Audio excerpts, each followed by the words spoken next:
All right, folks, if you're using Hermes Agent, this is a big update, v0.15, the velocity release.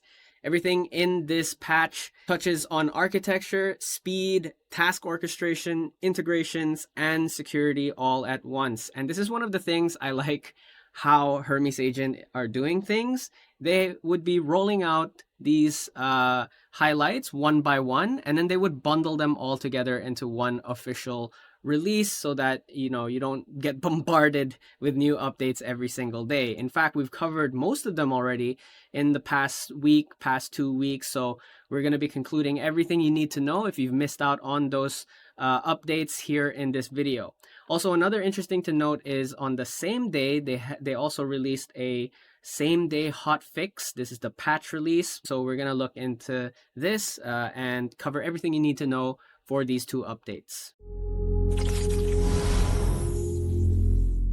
So the easiest way to describe this release is Hermes feels less like one giant script that kept growing over time and more like a real functioning system. And that's really what this update is trying to improve. Not just the performance of your Hermes agent, but also the consistency of your Hermes agent.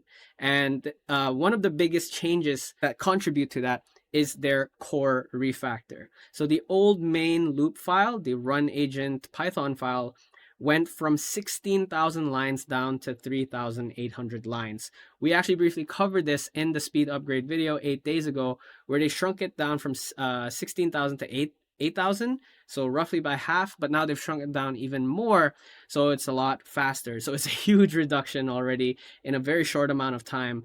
The code here was redistributed across 14 focused modules, so from a user perspective, the behavior of your Hermes agent stays compatible, but the internals become much easier to maintain and extend. So that means whenever Hermes agent makes a new release, a new update in the future, when you run the update, your agent won't break. And actually, that was one of the biggest problems of OpenClaw, is whenever you make an update, some things would get fixed, but some things would almost always break when you make an update. That's because their main loop file was a big mess. They actually addressed this as well in the latest update, the 5.26 update. So if you're using OpenClaw, you can watch that video, but we're not going to get into that. And the next win is the startup speed. So we also covered this in the speed upgrade video. So it's been about 8 days, but the Hermes team managed to shave off another second off the launch time. Even something as simple as Hermes double dash version dropped from 700 milliseconds to 258 milliseconds. That is a very big drop. And I like this metric because it reflects something we all can actually feel. It's definitely feel a lot faster, smoother, not just on startups, but also mid-conversation with your agent when they do tool calls. They're less likely now to get stuck on a particular task, even without having to use /goal. It just feels less probabilistic now, more deterministic when they can finish their task. Of course, the really complex ones would take time, but for the simple ones, they know that these are simple, so they don't have to take that long to finish those tasks. And speaking of long tasks, Hermes is spending less effort on its own internal machinery and more on the actual work you asked it to do. This is because of the function call overhead having dropped from 399,000 calls to 213,000 calls. So that's a big reduction in per turn framework overhead. And that matters a lot for longer conversations, which means they do less work on the hot path and focus more on the actual work you give it. Now, another useful update in this release is the session search. So before, the session search would take, I think, around like 90 seconds, which is long enough that most people will simply stop relying on it unless they absolutely have to. But with this update, it was rebuilt without needing an auxiliary LLM. So now it runs in about 20 milliseconds. So that, oh my God, 90 seconds to 20 milliseconds. That's actually 4,500 times faster, which also removes the extra model costs.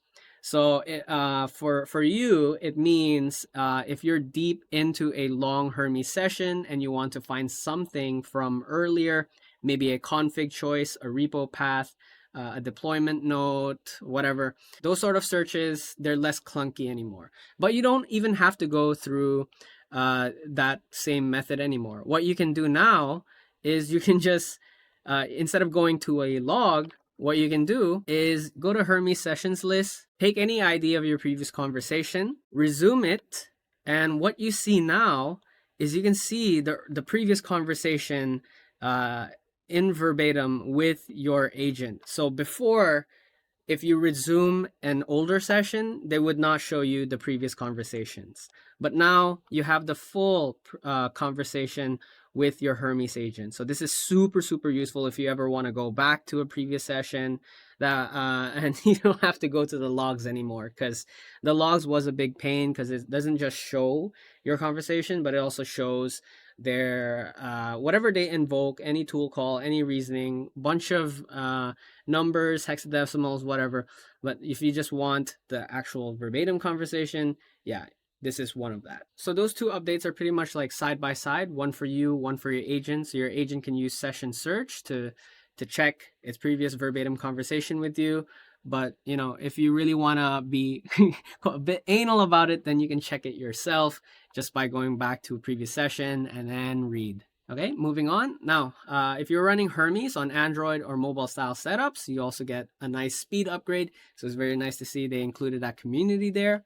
Now this one, the Kanban, this is one of my favorite features that have rolled out. Now they're making a big upgrade for it too. What they've done is they've added a Hermes Kanban Swarm command. And what it does is it can build a graph with a root task, and then you can have parallel workers, a verifier, and a synthesizer all coordinating around that one root task. And this feature alone, I'll do a separate video on it because this is very, very helpful. Because before this update, when the Kanban first rolled out, there's different types of work that can be quite messy, especially if it's multifaceted. So if it's not just research, but there's also additional elements you've added there. So let's say maybe you want research and then done that into a presentation and then do that into a website. So you see how it's like a lot of work, right?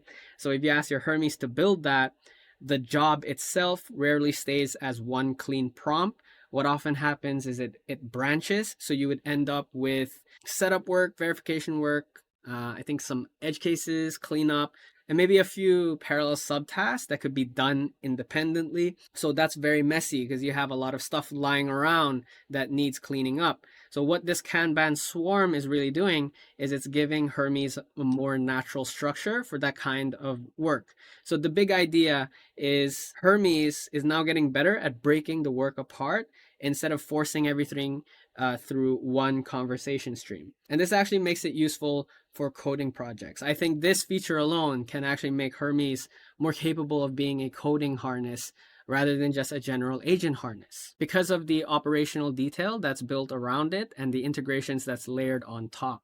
So they have added work tree per task. It means coding jobs can run with their own branch and working path instead of colliding in one directory. It's very useful if you want your Hermes exploring multiple fixes or multiple approaches in parallel. They also have claim TTL. This means a task does not stay stuck forever if one worker grabs it and then hangs. They also have retry fingerprinting, which helps avoid those pointless loops where the same failure just repeats and repeats again. And then they also have stale task detection with respawn guards that can help the system recover in a more controlled way when something goes wrong. So we'll do a dedicated video covering the Hermes Kanban Swarm. This is a pretty long topic, but it's certainly very, very helpful for making your Hermes agent a lot more capable for coding. In other news, we also have Ntfy being the 23rd messaging platform, which is great. But honestly, just don't use any messaging platform. Just stick to TUI and CLI. That's, I think, what Hermes Agent is designed for. I mean, if you want to use messaging platforms, then use OpenClaw for that. And they also have Krea for image gen, but this one, you need a Krea API key. I actually thought the subscription plan of the news portal covers this, but it does not. Now, Bitwarden, this one, it sounds boring at first, but if you are managing a lot of provider keys, services, or environments, you need to handle these a lot better. Now, I know you can just put all of that credentials in your .env file, but there's levels to that. It can get a bit messy. So the Bitwarden, what it can do here is by installing that, your Hermes can use one bootstrap token and pull those secrets more cleanly. So it's easier rotation, less config mess, and a better security hygiene. We also got the MCP catalog. We covered that yesterday. And security. So this one, I know it's another boring one, but this is a very important one. So the Hermes team, the news research team, they had a look at a recent brainworm class promptware, which is actually very scary. What it does is it hijacks the agent using tool output, recalled memory, or stored skills. So with this update, this sort of attack is now blocked at basically 3 choke points at those levels. So tool output, recalled memory, and stored skills. They also added 15 new threat patterns and a security guidance plugin, which matters a lot because the more capable and connected your agent becomes, the more dangerous untrusted inputs become as well. So this release is clearly trying to harden the system as Hermes gets more powerful. As Hermes gets better now, you really want to pay attention more to the security aspect as well. I know we just, skip through these ones because it sounds boring. It works under the hood. Nothing really, we don't need to do anything about it, but it's nice to know what's going on behind the scene as well because, hey, it's getting more popular.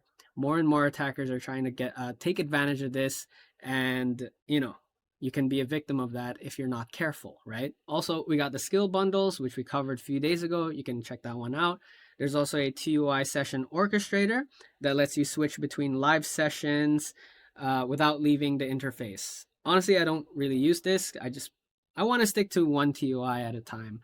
I don't want to have, multiple. I'm not at that level yet. Okay, so if you are like Tony Stark, then you can do this one. Okay, so that's all for the 0.15 update. A couple of hours later, they noticed some things broke after the update. Nothing big, but the hotfix came very fast. So what happened here was they fixed the dashboard infinite reload loop in loopback and Docker modes. And they also patched the Kanban worker behavior. They also restored MCP bear command resolution in Docker and brought back the full 19,000 entry skills catalog. So that quick follow-up is good to see because a release this huge usually shakes out a few rough edges, but you can see that they're following up on the broken stuff ASAP rather than having to wait a couple of days. All right, so I hope you find this video helpful. Smash up that like button if you do. Let us know any questions you have regarding the Hermes Agent update. And I honestly want to know, how's your experience using Hermes Agent so far? Has it been smooth? Has it been faster? Because it most certainly has for me. All right, subscribe to the channel to follow for more updates and guides. My name is Ron. Shanana!